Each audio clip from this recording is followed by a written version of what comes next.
खूप काही करता येण्यासारखं आहे. सगळे हुशार मंडळी इथे कलावंत मंडळी आहेतच, पण खूप वेगळ्या प्रकारची ज्या नाटकांना स्टेज मिळत नाही, ज्या नाटकांना म्हणजे नाटक लिहून अशा अनेक संहिता असतात की या संहिता म्हणून वाचायला खूप छान असतात की ते कोणी स्टेज करायला धडावत नसतं. अशा संहितांचं वाचन होऊ शकतं, अभिवाचनाचे सुंदर कार्यक्रम होऊ शकतात.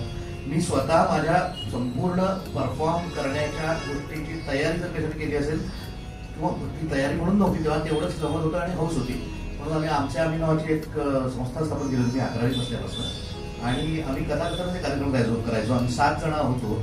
आम्ही वेगवेगळ्या लेखकांच्या वेगवेगळ्या बाजाच्या कथा आम्ही ऐकवत असू आणि त्याला वपू, शन्ना, वसंत सबनीस हे स्वतः कार्यक्रम बघायला येत असत त्यावेळेला, कारण आम्ही खूप प्रयोग करायचो त्याच्यात. सांगण्याचा मुद्दा हा की त्या कार्यक्रमाला सुद्धा स्टेज मिळवताना आम्ही मंगळागौरीत सुद्धा त्या काळात कार्यक्रम केले. पारण्यामध्ये एका रात्री आम्ही 2 मंगळागौरी जागवले आम्ही.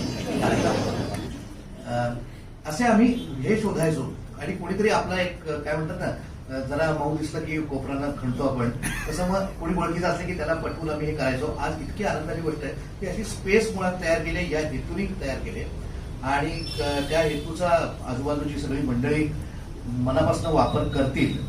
मलाही इथं बरंच काही करायला आवडेल. मी स्वतः अगदी डेफिनेटली बरंच काही करायचं मनात आहे आणि ते मी मुळात काय असतं, काही वेळेला लिहिल्यानंतर ते कोणीतरी वाचावं असं वाटतं आणि मग त्याला माणसं गोळा करायची. त्यापेक्षा ज्यांना खरोखर ऐकायचंय काही नवीन अशी माणसं जर इथं जमत असतील तर त्यासारखा चांगला योग नाही. म्हणून या सगळ्या उपक्रमाला माझ्याकडनं अतिशय मनापासून शुभेच्छा देतो. मी या उपक्रमातला एक भाग असायला मला आवडेल याचीही हमी देतो. थँक्यू.